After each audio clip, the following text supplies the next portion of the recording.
네, 오늘도 우리가 가슴에 손을 얹고 함께 선포했으면 좋겠습니다. 하나님을 향한 충성된 마음이 우리 안에 채워집니다. 하나님을 향한 충성된 마음이 우리 안에 채워집니다. 부르신 곳에서 신실하게 주의 뜻을 이루어갑니다. 부르신 곳에서 신실하게 주의 뜻을 이루어갑니다. 충성과 믿음으로 공동체를 든든히 세워갑니다. 충성과 믿음으로 공동체를 든든히 세워갑니다. 아멘. 네, 이 고백대로 살아가는 우리 채움 이름 세움의 모든 지체들 될 수 있기를 소망합니다.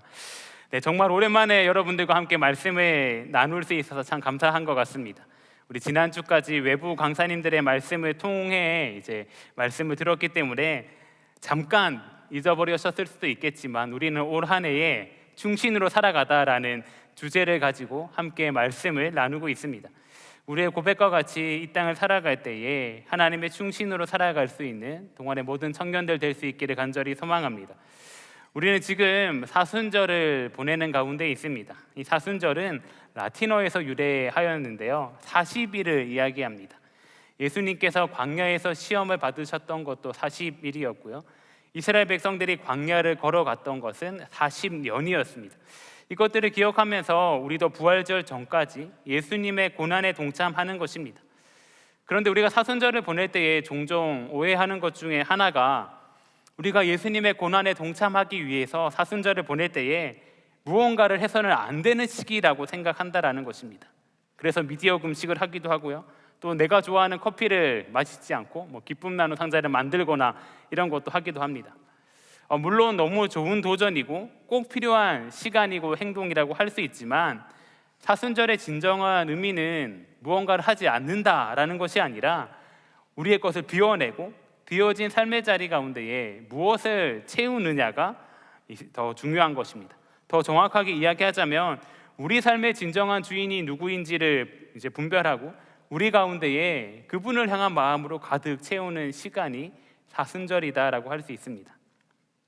오늘 말씀을 시작하면서 독일의 신학자이자 행동하는 신앙인이며 우리에게는 찬양 선한 능력으로의 가사를 쓰신 것으로 잘 알려진 디트리 보네퍼 목사님의 책 나를 따르라를 이야기하고자 합니다. 이 보네퍼 목사님께서는 이 나치 정권이라는 거대한 악 앞에서 끝까지도 예수님을 향한 시선을 거두지 않고 예수님을 따라갔던 사람입니다. 이 책에서 보네퍼 목사님은 우리 현대 그리스도인들이 가장 경계해야 될 것 중에 하나가 바로 값싼 은혜라고 얘기합니다. 은혜가 값싸다라는 것이 이해가 되시나요? 보네퍼 목사님께서 얘기하셨던 값싼 은혜는 우리 가운데에 회개 없는 용서, 고난 없는 영광, 그리고 십자가 없는 제자도라고 이야기합니다. 그러면서 단호하게 이렇게 말씀하시는데요, 그리스도께서 사람을 부르실 때 그분은 와서 죽으라고 명령하신다. 이것은 우리가 계속해서 이야기하고 있는 충신의 상과도 연결이 된다라고 생각됩니다. 충신은 왕이 좋은 곳을 갈 때만 따라가는 사람이 아닙니다. 왕이신 예수님께서 십자가를 지시고 골고다 언덕을 올라가실 때에 그 뒤를 묵묵히 따라갈 수 있는 사람들이 충신이다라고 할 수 있습니다. 오늘 우리가 함께 읽었던 본문인 히브리서 12장에서는 그런 한 충신들, 진짜 죽음까지도 무릅쓰고 예수님을 따라가는 충신들의 모습이 어떤 모습인지를 이야기하고 있습니다. 말씀을 묵상하면서 우리 또한 예수님을 따라가며 믿음의 경주를 해나갈 수 있기를 소망합니다.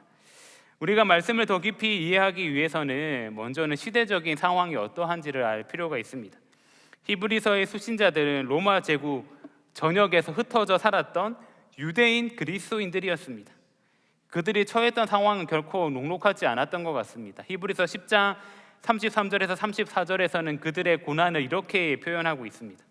여러분은 때로는 모욕과 환난을 당하며 구경거리가 되기도 하고 그런 처지에 놓인 사람들의 친구가 되기도 하였습니다.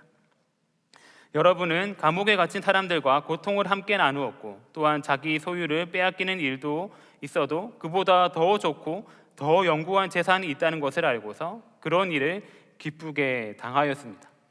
마지막 결론부에는 말씀을 좋게 마무리하고 있지만 당시 그리스도인들은 모욕을 당하고 환난을 당하고 구경거리가 되기도 하고 또 감옥에 갇히기도 하고 자기 소유를 빼앗기기도 하고 맞기도 했던 사람입니다. 1세기 로마의 역사학자였던 타키투스의 기록에 따르면 이렇게 기록하고 있습니다. 그리스도인들은 인류를 증오하는 자들이라는 오명을 쓰고 공공장소에서 조롱을 당하거나 재산을 몰수당하기 일쑤였습니다. 또한 불법 종교로 간주되어 억울한 일을 당하여도 전혀 보호받지 못하였습니다. 이런 상황 가운데 유대인 그리스도인들이 노출당하고 있었다라는 것입니다. 이런 박해의 상황이 길어지자 그리스도인들 가운데에서는 위험한 생각이 이제 막 싹트기 시작했습니다. 어떤 생각이었을까요? 차라리 유대교로 돌아갈까라는 생각이었습니다. 유대교로 돌아간다면 더 이상 로마의 박해를 받지 않아도 괜찮았습니다. 눈에 보이지 않는, 이미 부활하고 승천하지 눈에 보이지 않는 예수님을 믿는 것보다 화려해 보이는 성전이나 눈에 보이는 제사 시스템을 믿는 것이 훨씬 더 안전하고 확실해 보였습니다. 당시 그리스도인들 사이에는 이러한 고민들이 많았고 실제로 믿음의 자리를 떠나가는 사람들이 많이 있었던 것 같습니다. 그래서 히브리서 기자는 우리가 믿는 것을 확실하게 하여 흘러 떠내려가지 않아야 된다라고 이야기합니다. 히브리서 2장 1절인데요. 그러므로 우리는 들은 것에 더욱 유념함으로 우리가 흘러 떠내려가지 않도록 함이 마땅하니라. 강물에 떠있는 배가 노를 젓지 않으면 서서히 밀려나듯이 우리 또한 우리가 믿는 바를 확실하게 하지 않으면 믿음의 자리 가운데서 흘러 떠내려갈 수 있다라는 것입니다. 히브리서의 저자는 이들을 붙잡기 위해서 아주 독특한 논리를 펼치는데 바로 비교입니다. 비교. 유대인들이 소중하게 여기는 천사라든지 모세라든지 아론이라든지 성전 제사라든지 그 어떠한 것보다도 예수님께서 훨씬 더 뛰어나신 분이시다라고 이야기하면서 예수님께서 멜기세덱과 같은 구약의 인물을 이어받은 영원한 대제사장이다라고 말씀하고 있습니다. 우리의 삶과 연결하여 본다면 어떤 것들이 있을까요? 우리 가운데에도 이 땅을 살아가다 보면 여전히 예수님보다 더 나아 보이는 것들이 있습니다. 나아 보이는 것들입니다. 예수님을 떠나 자신에게 오라고 유혹하는 손길들이 많이 있습니다. 과학이 발전하는 시대 가운데에서 신앙에 아무런 필요가 없다라고 주장하는 사람들 역시도 있습니다. 초대교회 성도들이나 오늘날을 살아가고 있는 우리 역시도 예수 그리스도를 믿고 따르는 것이 마치 손해보는 것처럼 여겨질 때도 있습니다. 그럴 때마다 우리는 안전한 과거나 세상의 방식으로 돌아가고자 합니다. 그러나 히브리서의 저자는 단호하게 이야기합니다. 우리에게는 그 모든 것보다 더 좋은 예수 그리스도가 계시다라고 얘기하고 있는 것입니다. 그렇다면 우리가 해야 될 것도 역시 마찬가지입니다. 그보다도 훨씬 더 좋은 예수님을 굳게 붙들고 나아가는 것입니다. 예수님을 굳게 붙들고 이 땅에서의 삶을 살아가는 사람들의 모습을 가리켜서 히브리서 12장에서는 경주에 나서는 선수에 비유하여 이야기합니다. 이 땅을 살아갈 때에 신앙을 지켜나가는 선수로서 살아가야 된다는 것입니다. 오늘 말씀을 통하여서 우리가 믿음을 지키는 선수로서 어떻게 살아갈 수 있을지에 대해서 함께 나누도록 하겠습니다. 첫 번째로는 우리가 선수이기 때문에 믿음의 경주를 달려가야 한다는 것입니다. 우리 히브리서 12장 1절 말씀을 함께 한 목소리를 봉독하겠습니다. 시작. 이러므로 우리에게 구름같이 둘러싼 허다한 증인들이 있으니 인내로서 우리 앞에 당한 경주를 하며. 아멘. 우리가 이제 믿음의 경주를 달려가야 되는데 오늘 말씀의 시작에서 이러므로로 시작하고 있습니다. 이러므로가 나오면은 이제 앞서 나오는 말씀과 연결해서 생각을 해보아야 되는데요. 히브리서 11장에 보면은 믿음의 현실 가운데에서도 굳건하게 신앙을 지켰던 성경의 인물들이 등장하고 있습니다. 아벨이라든지 에녹이라든지 아브라함이라든지 수많은 우리가 잘 알고 있는 믿음의 사람들이 등장합니다. 그리고 11장 마지막 부분에서 다음과 같이 이야기하는데요. 이 사람들은 모든 믿음으로 말미암아 훌륭한 사람이라는 평판은 받았지만 약속된 것을 받지는 못하였습니다. 믿음으로 훌륭한 사람이라는 평판을 받았지만 이들은 예수 그리스도를 바라보지 못했기 때문에, 예수님을 만나지 못했기 때문에 약속된 것을 받지 못했다라고 이야기합니다. 그리고 이 11장 마지막에 이어서 12장이 등장하고 있기 때문에 우리들은 막 이제 바통을 이어받은 주자가 되는 것입니다. 믿음의 선진들과 우리들이 함께 믿음의 경주 가운데 한 팀으로 출전하게 되었다라는 것입니다. 우리가 릴레이 경주를 할 때에 이 앞사람이 아무리 잘 달려서 1등으로 달리고 왔다 할지라도 마지막 주자가 결승선을 통과를 하지 못한다면 혹은 또 꼴등으로 통과한다면 경기가 맞춰지는 것과 같이 우리 또한 믿음의 경주에 선수로 출전하였다면 우리가 어떻게 이 믿음의 경주를 잘 달려가는지에 따라서 이 승패가 결정된다라는 것입니다. 믿음의 선배들이 훌륭하게 경기를 하였지만 말씀에서 기록하고 있는 것과 같이 아직 약속된 것을 받지 못하였기 때문에 우리가 더 잘 달려나가야 됩니다. 1절 말씀을 다시 보면 이렇게 기록하고 있는데요. 이러므로 우리에게 구름같이 둘러싼 허다한 증인들이 있으니 모든 무거운 것과 얽매이기 쉬운 죄를 벗어버리고 인내로써 우리 앞에 당한 경주를 하며, 여기서 증인이라고 기록하고 있는데 여기서 증인이라는 말에는 순교자라는 의미가 담겨져 있습니다. 그래서 손기용 목사님께서는 이렇게 이야기하십니다. 그러므로 우리를 둘러싸고 있는 허다한 증인들은 순교를 통해서 지켰던 그들의 믿음을 우리에게도 증거하면서 우리도 그렇게 경기에 임하라고 격려하고 있다. 그러나 믿음의 경기자들은 그 어떤 혹독한 고문과 핍박에도 굴하지 않고 당당하게 순교를 맞이함으로 그들의 경기를 승리로 이끈다. 즉 우리가 믿음의 경주를 한다는 증인이 된다면은 순교의 각오까지 우리 가운데 있어야 된다라는 것입니다. 맞습니다. 우리가 신앙생활을 하기로 결단할 때에 우리 앞에 앞으로 탄탄대로만 있으면 좋겠지만 그럴 경우는 솔직히 말해서 얼마 없습니다. 우리가 신앙생활을 하는 가운데에도 우리 가운데 힘듦이 찾아오고 어려움이 찾아오기도, 낙심된 일들이 찾아오기도 합니다. 그러나 그럼에도 불구하고 순교까지 하는 각오가 우리 가운데 반드시 필요하다라는 것입니다. 그리고 그런 각오를 하고 경기장에 나서는 자들에게 필요한 것이 있는데 그것이 어떤 것일까요? 바로 무거운 것과 얽매이기 쉬운 것을 벗어버리는 것입니다. 먼저는 무거운 것입니다. 헬라어로는 옹콘이라고 할 수 있는데 우리의 경주를 방해하는 모든 것들이라고 할 수 있습니다.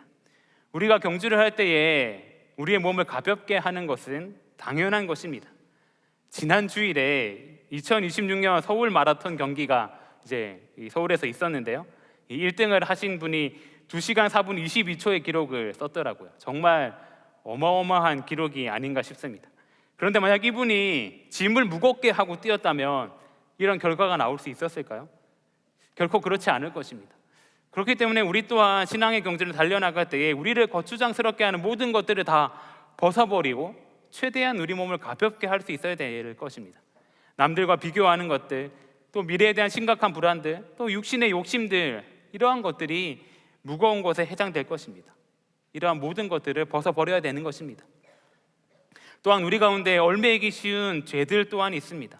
이것은 우리가 경주를 하려고 할 때에 우리 발목을 휘감는 밧줄과도 같은 것들을 이야기합니다. 우리도 삶을 살아가다 보면 유독 나를 잘 넘어뜨리는 죄가 있다라는 것을 알게 될 것입니다. 어떤 분들에게는 남을 비방하는 말이 될 수도 있고요. 어떤 분들에게는 영적 게으름이 될 수도 있고요. 또 어떤 분들에게는 음란함이 될 수도 있습니다.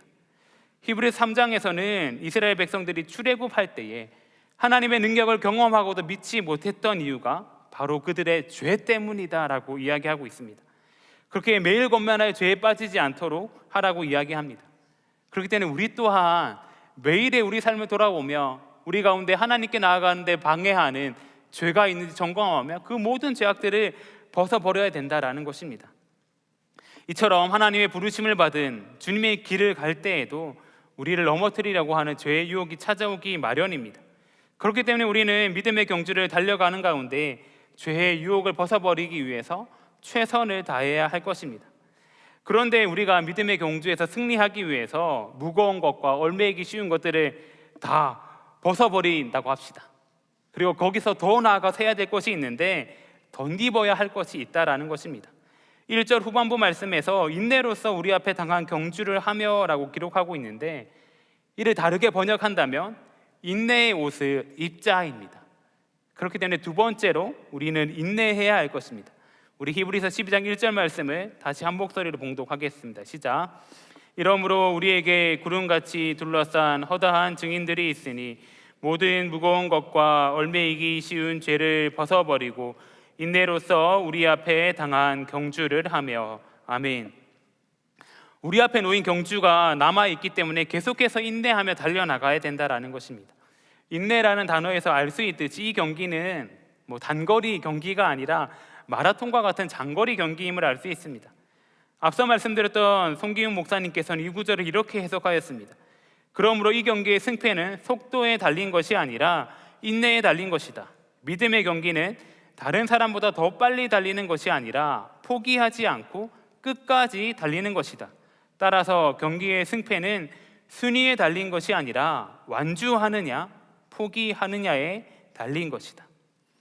즉 우리가 끝까지 포기하지 않고 완주하는 것이 중요하다라는 것입니다. 그렇다면 우리는 어떻게 이 경기를 완주할 수 있을까요? 그 경기를 먼저 그리고 완전하게 나아가신 예수님이 계시기 때문입니다. 그렇기 때문에 우리는 예수님을 바라봄을 통해서 인내의 경주를 계속해서 이어갈 수 있습니다. 예수님을 바라보는 것에 대해서는 우리 세 번째 대지에서 자세하게 나누도록 하겠습니다. 그런데 인내가 무엇인지 알 수 있기 위해서는 말씀을 더 자세히 살펴볼 필요가 있는데요. 인내에 대해서 말씀하신 이후에 이어지는 단어에서 생각하기 어려운 단어가 있는데 바로 징계라는 단어입니다. 앞에 띄어진 화면에서 보시면은 알 수 있듯이 징계라는 단어가 무려 8번이나 등장합니다. 8번. 아니 믿음의 경주를 달려나가는데 인내하라라고 했으면은 하나님께서 그래 내가 너에게 힘을 더하여 주겠다, 내가 너에게 화이팅하게 해주겠다라고 하셔야만 될 것 같은데 그렇지 않고 오히려 정반대의 말인 것 같은 징계라는 단어가 등장했습니다. 징계, 고난 이런 것들이 우리 삶에 찾아온다면 어떤 생각들을 하시나요? 저는 청년 시절에 그리고 지금도 살아가다가 내 삶에 고난 같은 게 또 찾아온다라고 생각한다면 주로 하나님의 사랑을 의심했던 것 같습니다. 아니 하나님 나를 사랑하신다면서 왜 이렇게 저에게 고난을 주십니까?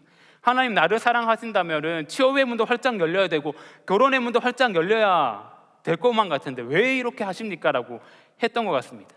그런데 성경은 분명하게 이야기하고 있습니다. 우리 가운데 징계가 있다라는 것은 우리가 바로 하나님의 친아들 친딸이라는 것입니다. 말씀에서는 분명하게 이야기합니다. 메시지 성경을 제가 조금 길지만 읽어드리겠습니다. 그러니 낙심하지 마십시오. 여러분은 훌륭한 부모가 자녀를 어떻게 대하는지 잊었습니까? 하나님께서 여러분을 자녀로 여기신다는 것을 잊었습니까? 나의 사랑하는 자녀야, 하나님의 훈련을 가볍게 여기지 말고 그분의 훈련을 받을 때 낙심하지 말라. 그분은 사랑하는 자녀를 훈련하시고 품에 안으신 자녀를 징계하신다. 하나님께서 여러분을 훈련하고 계십니다. 그러니 절대로 도중에 포기하지 마십시오. 하나님은 여러분을 사랑하는 자녀로 대하십니다. 여러분이 겪는 이 고난은 벌이 아니라 자녀라면 당연히 겪게 마련인 훈련입니다. 말씀에서 이야기하고 있는 것 같이 우리 가운데 징계가 찾아온다는 것은 하나님께서 우리를 미워하고 싫어서 그러신 것이 아니라 우리를 사랑하셔서 주신다라는 것입니다. 말씀에서도 분명하게 나와 있듯이 징계를 뜻하는 단어, 헬라어 단어는 파이데이아인데요. 아버지가 자녀를 교육하고 훈련하는 과정을 이야기하고 있습니다. 만약에 저와 전혀 관련 없는 사람이 잘못된 길을 가고 있다면 제가 별로 신경을 쓰지 않겠죠. 하지만 제가 사랑하는 우리 동안교회 지체분들이 또 사랑하는 저의 아들이 잘못된 길을 가고 있다면 바로잡기 위해서 이 사랑을 가지고 꾸짖을 겁니다. 그렇게 지금 우리 가운데 청년의 시기를 보내며 살아갈 때에 우리 가운데 연단과 아픔과 징계가 있다라는 것은 하나님께서 여러분들을 포기하지 않으시고 붙들고 계시다는 확실한 증거라고 할 수 있습니다. 그렇게 징계와 연단이 우리 가운데 있을 때 힘들어 보일 수 있겠지만 그 후에 하나님께서 우리 가운데 주신 상급이 있다라는 사실을 분명히 기억하며 나아가야 할 것입니다. 11절 말씀에서는 이렇게 기록합니다. 무릇 징계가 당시에는 즐거워 보이지 않고 슬퍼 보이나 후에 그로 말미암아 연단 받은 자들은 의와 평강의 열매를 맺느니라. 아멘. 여기서 연단 받은이라는 단어는 운동선수의 훈련을 의미하는 단어인데 어떤 기술을 완벽하게 연기할 수 있도록 반복적인 학습을 통해서 잘 단련된 상태를 가리키는 것입니다. 이런 훈련이 잘 된 분들이 좋은 결과를 이제 만들어내고 명예와 영광이 주어지듯이 하나님께서 주시는 연단의 훈련을 잘 받은 자들에게는 하나님께서 주시는 의와 평강이 있다라는 것입니다. 이미 잘 알고 계시겠지만 우리 가운데에도 하나님께서 주신 경기장이 있습니다. 하나님께서 허락하신 삶의 경기장입니다. 어떤 분들에게는 직장이, 또 어떤 분들에게는 학교가, 또 어떤 분들에게는 가정이 될 수 있을 것입니다. 삶의 경기장 가운데에서 훈련의 과정이 고단할 수 있겠지만 그곳이 원망의 장소가 아니라 하나님께서 나를 빚으시는 훈련의 장소로 알고 기뻐할 수 있기를 소망합니다.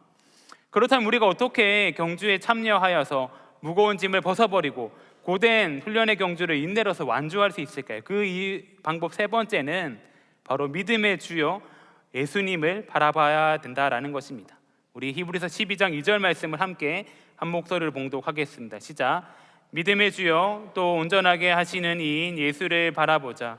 그는 그 앞에 있는 기쁨을 위하여 십자가를 참으사 부끄러움을 개의치 아니하시더니 하나님 보좌 우편에 앉으셨느니라. 아멘.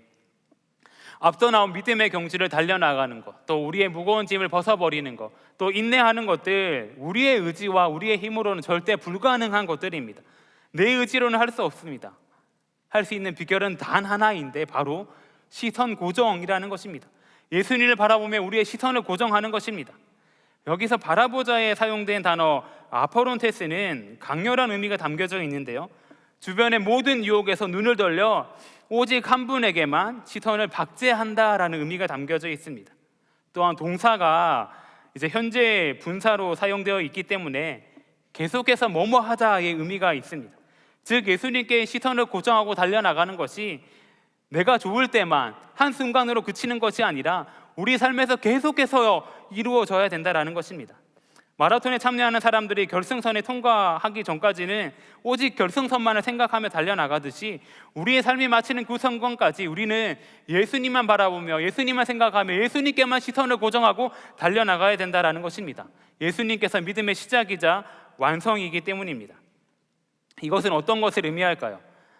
우리가 우리의 힘으로 믿음을 시작한 것도 아니고요, 우리의 힘으로 믿음을 완성한 것도 아니라는 것입니다. 그렇기 때문에 예수님을 굳게 붙들어야 되며 우리는 믿음의 완성 되시는 예수님을 바라보며 나아가야 될 것입니다. 그러므로 우리가 신앙생활이라고 하는 것은 내 의지를 더욱더 강하게 만들어서 살아가는 것도 아니고요, 내가 조금 더 괜찮은 사람이 되는 과정도 아닙니다. 신앙의 삶이라는 것은 우리 삶 가운데에서 우리의 시선을 고정하고 예수님을 바라보며 나아간다라는 것입니다. 예수님을 바라보는 삶 정말 중요합니다. 그런데 우리가 잘 알고 있듯이 예수님을 믿고 예수님을 바라본다라고 이야기하지만 정작 우리 앞에 있는 현실을 더 크게 바라보는 것 같습니다. 하나님을 의지한다라고 이야기하면서도 결정적인 순간에는 사람의 힘을 의지합니다. 십자가를 안다라고 이야기하면서도 실제로 내 삶 가운데에서는 내 손해와 유익을 더 중요하게 생각하는 것 같습니다. 그러니 예수님으로부터 우리의 시선이 고정되지 않는 것 같습니다. 마태복음 14장을 보게 되면 베드로가 물 위를 걷는 장면이 등장합니다. 베드로가 언제까지 물 위를 걸었을까요? 바로 예수님을 볼 때까지입니다. 예수님을 볼 때에는 물 위를 걸을 수 있었습니다. 그랬던 베드로가 언제 물에 빠졌을까요? 말씀을 보면 이렇게 기록하고 있습니다. 바람을 보고 무서워 빠져가는지라 소리 질러 이르되 주여 나를 구원하소서 하니. 바람을 볼 때 물에 빠졌다라는 것입니다. 우리의 삶 역시 마찬가지일 것입니다. 현실이 커서 우리의 삶이 무너지고 힘들어지는 것 같지만 사실은 예수님을 바라보는 시선이 무너졌기 때문에 우리의 삶이 무너지는 경우가 많습니다. 불안이 커지는 이유는 문제가 커서가 아니라 우리의 내 눈에서 예수님이 작아졌기 때문입니다. 그렇기 때문에 우리가 사순절을 보낼 때에, 우리의 신앙을 살아갈 때에 우리가 해야 될 것은 다시 예수님을 바라보고 다시 십자가를 바라보는 것입니다. 여러분, 이 사순절을 보낼 때에 십자가 얘기를 많이 하고 있는데 이 십자가는 단순히 위대한 희생의 상징이 아닙니다. 십자가는 예수님께서 나를 위해 피 흘리신 사랑의 사건입니다. 예수님 막연한 인류를 위해 죽으신 것이 아니라 나의 죄를 위해 죽으셨습니다.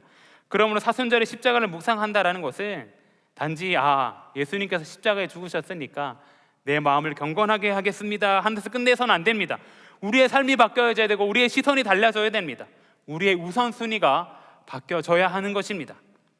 그러므로 사순절 기간에 우리가 가장 먼저 해야 될 일은 예수님을 향하여서 시선을 고정하는 것입니다. 그런데 예수님을 향해 우리의 시선을 고정한다라고 한다면 어떤 생각이 드시나요? 이 시선 고정이 개인의 경건 훈련으로 생각한다라는 것입니다. 나만 주님을 잘 바라보고 나만 시험 들지 않고 나만 은혜 받으면 되지라고 생각한다라는 것입니다. 그런데 오늘 본문에서 예수를 바라보자라고 이야기한 것은 마지막인 12절 13절과 이어지는데요, 이렇게 기록하고 있습니다. 그러므로 여러분은 나른한 손과 힘 빠진 무릎을 일으켜 세우고 똑바로 걸으십시오. 그래서 절름거리는 다리로 하여금 삐지 않게 하고 오히려 낫게 하십시오. 마지막 구절이 우리가 생각할 거리를 주는 것 같습니다. 이 마지막 구절은 내가 손에 또 무릎을 일으켜 세우란 말이 아니라 옆에 있는 사람의 이제 이 손을 잡아주고 이제 무릎을 일으켜 세워주라는 것입니다. 그리고 우리가 똑바로 걸어가서 옆에 있는 사람이 힘들어서 절름거리고 있다면 그 사람들로 하여금 삐지 않게 하고 더 오히려 낫게 하라라고 이야기하고 있는 것입니다. 즉 주님께 시선을 고정하고 달려간다라는 것은 나 혼자만 신앙생활 잘한다라고 해서 끝나는 것이 아니라 우리 공동체가 함께 주님께 달려나아가게 해야 한다라는 것입니다. 이 땅에서의 삶은 어떻게 해서든 1등을 차지해라라고 이야기합니다. 그런데 하나님께서는 함께 경기에 참여하고 있는 사람들을 생각하라라고 이야기합니다. 내가 먼저 예수님께 시선을 고정하고 믿음의 길을 곧게 걸어가는 가운데 신앙이 연약해서 비틀거리는 지체들이 있다면 그 길을 따라오며 고침을 받게 해야 되는 것입니다. 이 모습이 예수님께 시선을 고정하고 걷는 사람들이 취해야 될 바른 모습입니다. 이제 말씀을 마무리하고자 합니다. 사랑하는 동안의 청년 여러분, 우리는 오늘 시선을 고정하는 충신이라는 제목을 가지고 하나님의 말씀을 함께 나누었습니다. 서론에서 나누었던 디트리 보네퍼의 목사님의 고백처럼 우리를 향한 주님의 부르심은 나를 따르라, 십자가에서 죽으라 라는 명령입니다. 그 부르심을 따라가는 가운데에 우리는 믿음의 경주를 달려갈 수 있어야 할 것입니다. 순교의 각오까지 하며 무거운 것과 얽매이기 쉬운 죄를 벗어버리고 달려갈 수 있어야 됩니다. 그리고 그 경주 가운데에 우리 가운데 고난이 찾아온다 할지라도 하나님의 사랑을 신뢰하며 인내할 수 있어야 됩니다. 때로는 경주가 너무 고달파서 고개를 떨구고 싶을 때가 있을 수 있습니다. 하나님 저를 보고 계신 게 맞나요? 라는 질문이 나올 때가 있을 수 있을 것 같습니다. 그러나 기억하시기 바랍니다. 우리가 겪는 연단이나 훈련은 하나님께서 우리를 포기하셨다라는 증거가 아니라 하나님이 우리를 사랑하는 자녀이자 우리를 하나님의 충신으로 대우하고 계시다라는 가장 강력한 증거라는 것입니다. 그렇게 우리가 이 땅의 삶을 살아갈 때에 다른 어떠한 것을 바라보는 것이 아니라 주님께만 시선을 맞추며 달려갈 수 있어야 됩니다. 그 시선을 놓치지 않는 자만이 끝까지 인내하며 주님께서 맡겨주신 인내의 경주를 완주할 수 있는 것입니다. 마지막으로 예수님께 시선을 고정한다라는 것은 내 곁에 있는 지체들을 주님의 눈으로 바라보는 것을 의미합니다.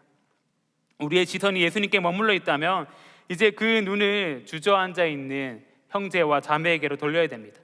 나 혼자만 빨리 가는 것은 정답이 아닙니다. 그렇기 때문에 예수님의 시선을 따라 옆 사람의 손을 잡고 함께 걸어갈 수 있길 소망합니다. 이제 예배를 마치고 예배당 문을 열고 나갈 때에 세상의 여러 가지 것들은 다시금 우리의 시선을 분산시키려 할 수 있습니다. 그러나 그 상황 가운데에서도 우리를 사랑하시는 그 주님의 시선을 생각하며 예수님께만 우리의 시선을 고정하며 달려나가는 동안의 모든 청년들 될 수 있기를 간절히 소망합니다. 아멘. 함께 기도하겠습니다. 사랑과 은혜가 충만하신 하나님 아버지, 감사를 드립니다. 오늘 말씀을 통하여 사순절의 여정을 보내는 가운데에 우리가 무엇을 바라보아야 할지 말씀해 주시니 감사합니다. 우리가 이 땅을 살아갈 때에 우리의 시선을 흔드는 세상의 염려와 유혹들이 많이 있지만 환경을 보고 낙심하지 않게 하여 주시고 오직 예수님에게만 시선을 고정하며 달려갈 수 있게 하여 주시옵소서. 그리고 그 경기를 달려나갈 때에 나 혼자만 살아가는 것이 아니라 서로의 연약한 무릎을 세워주는 주님의 공동체 될 수 있게 하여 주시옵소서. 이번 한 주를 보낼 때에 우리의 시선이 주님의 시선이 되게 하여 주시고 주님과 함께 살아가는 우리 될 수 있게 하여 주시옵소서. 우리를 온전케 하여 주시는 예수 그리스도 이름으로 기도드리옵나이다. 아멘.